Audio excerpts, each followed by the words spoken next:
a quartet of little birds. This is the budgies, Danielle and Piper and Sky and Bingo.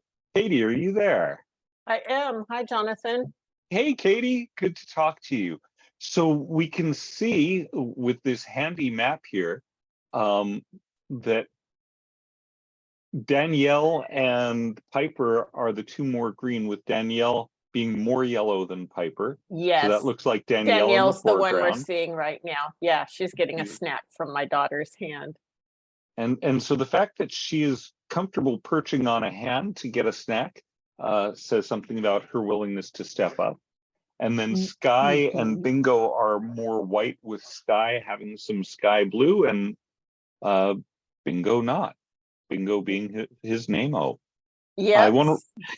So Sky's actually got her tail pointed to us right now. And Bingo is occasionally you keep seeing her face pop up, but she's, yeah, there she is. Directly on the other side. I want to remind our viewers that they can ask questions about the budgies and about budgies in general in the Q&A, and also to add that budgies and cockatiels in particular are very, very social animals. It's important for them to have others of their species around and not just human companion. So we only adopt budgies and cockatoos out in either in pairs or groups, or to homes that already have one or more budgies or cockatiels, so that they have a same species friend. That's really important. Yeah, that's right. And actually among this group, Sky, who is on the perch closest to us on the left, sort of in the middle of the screen right now, has always lived with multiple other budgies. We don't know so much about the other three's origins, but Sky definitely lived with other birds all her life and will appreciate probably a flock that's a bit on the larger side, not just a single other companion, would be my guess. Before we talk about them individually, you just mentioned Sky being female, and I think all of these, but this group of budgies are female, which certainly helps keep them from breeding. That is correct. These are all female. And also keeps them from getting hormonally active as much as if there was a male around, which is much better for their health, not to get all worked up toward breeding. Yes. How did this, sorry, go ahead. I didn't mean to cut you off. I was just going to say that in fact, 3 of these budgies have laid eggs in the past. Some of them repeatedly, and this is my cage of birds whose hormones need careful management, and I do have a mixed sex cage separately from this. In fact, you could sort of see it in the background of this one, but these 4 girls really have some significant but manageable hormonal challenges. Right, and for our viewers, it's important, you know, whereas we humans have manipulated the genetics of chickens to be able to lay eggs daily, for most birds, that's not the case. And laying eggs is a really resource intensive and health intensive thing. You know, it's kind of like, really, it's very much like having babies for a human, and the difference in health between a human who's had no babies or 1 babies versus a human who has had 10 babies. You just see the toll that takes. And it also takes other tolls emotionally and physically on the birds. Do we know how old these 4 are, or what their age range is? Yeah, so it varies widely. Bingo, I think, is pretty young. Danielle is about 2. Piper is about 1.5. Sky is the outlier here. She's almost 6 years old.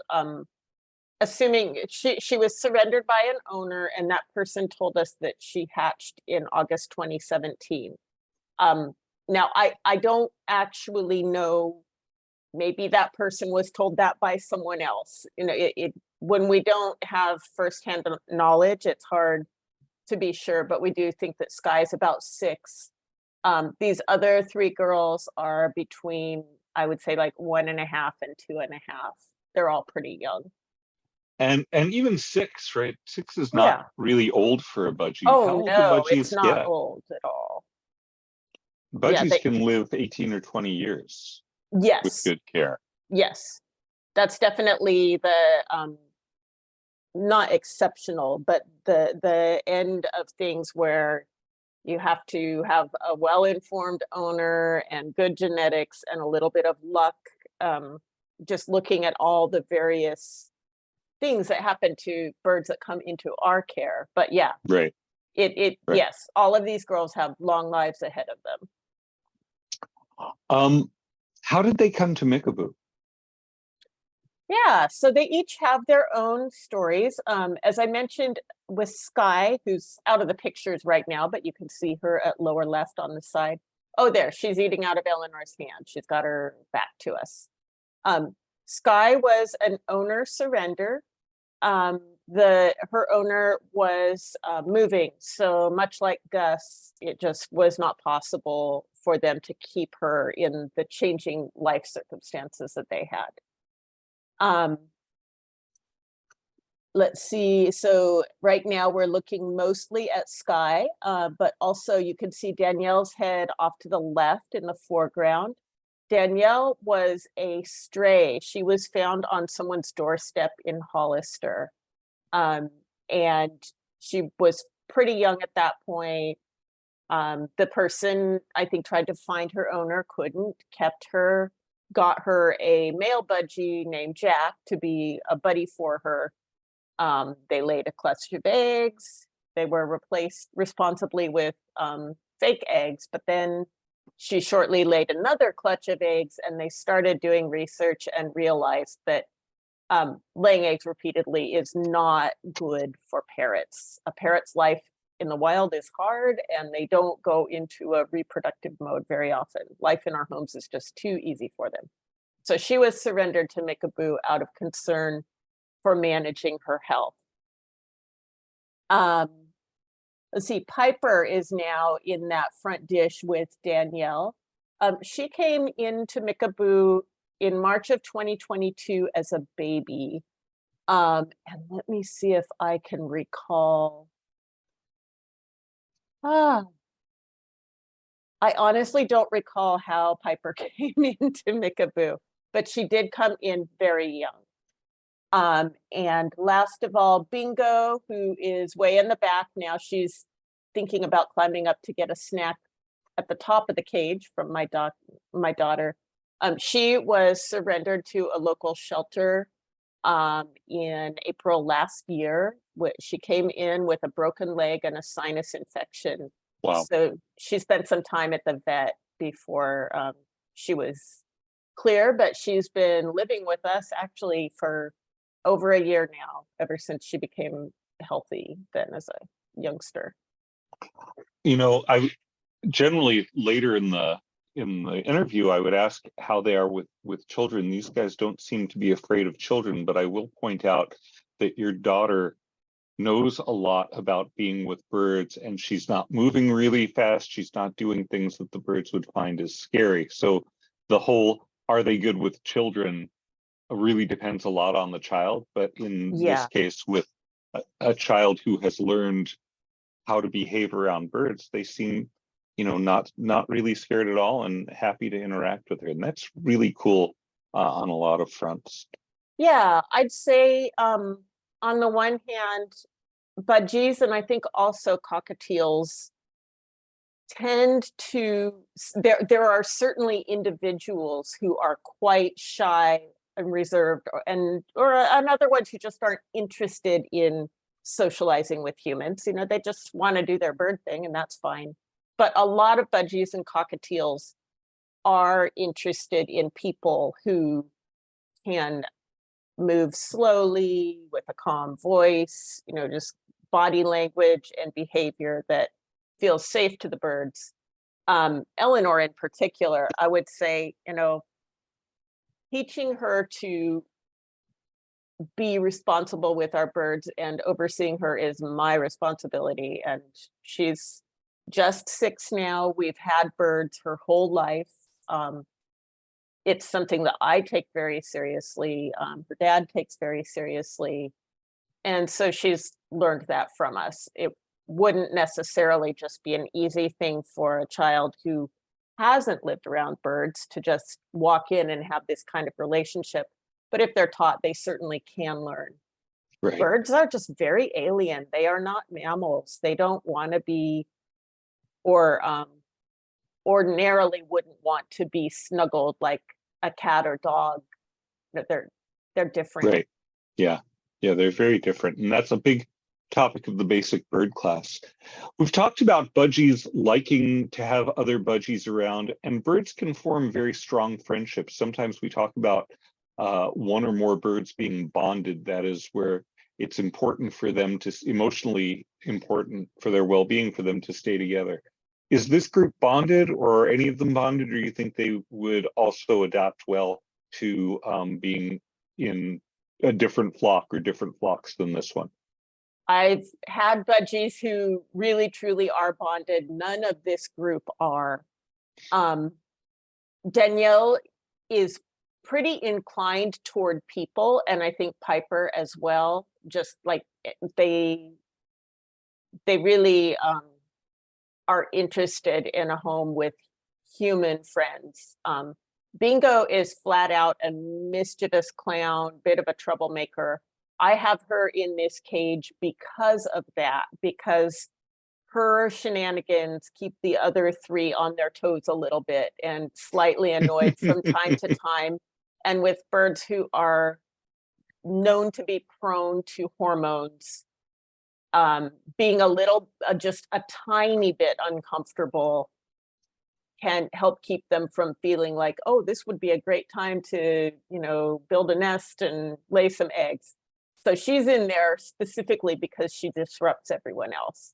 But these birds all can be, could be paired with other budgie friends quite happily if someone already has birds in their home, or is thinking about adopting and like bringing birds in from other, we're not focused on it, but I have another cage with 7 more budgies in the background, and there's lots of other budgies available through Mickaboo. Yeah, because budgies are so popular, a lot of budgies come through Mickaboo, and and budgies are really sweet birds to live with. I mean, they're not super loud, and the noises that they do make are very. It's kind of like living near a stream. So let's talk about 2 things before we wrap up. One is, tell us a little bit about life with budgies and life with this group in general. Life with budgies, it first of all, just the sound of it, you really nailed it. It's kind of like having a fountain or a brook in the background. They frequently have, a little something to say, and they're just talking to each other. I find that very soothing and I enjoy it, but I used to volunteer for Mickaboo as the budgie species coordinator. And we did have a couple of foster homes where after their set of budgies got adopted, they said, no more for me. I don't like that continuous noise, because they are kind of talking to themselves and each other pretty much all day, every day. So there are people out there who don't care for that kind of continuous, even low level sound. But they are playful, they are curious, they enjoy their toys. In fact, one is coming into view here. I don't know if the whole thing doesn't make it into view, but this little metal thing that has some, it's stainless steel, has some little toys hanging down from it. Because these girls are so hormonal, they need toys that they can't chew up and make into nesting cavities or other things. Right. But they love toys. They love swings. There are a couple swings in here that we may or may not have seen.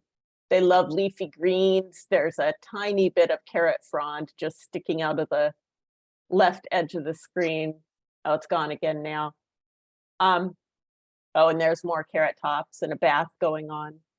They're just Nice. They're continuously active, pretty mellow.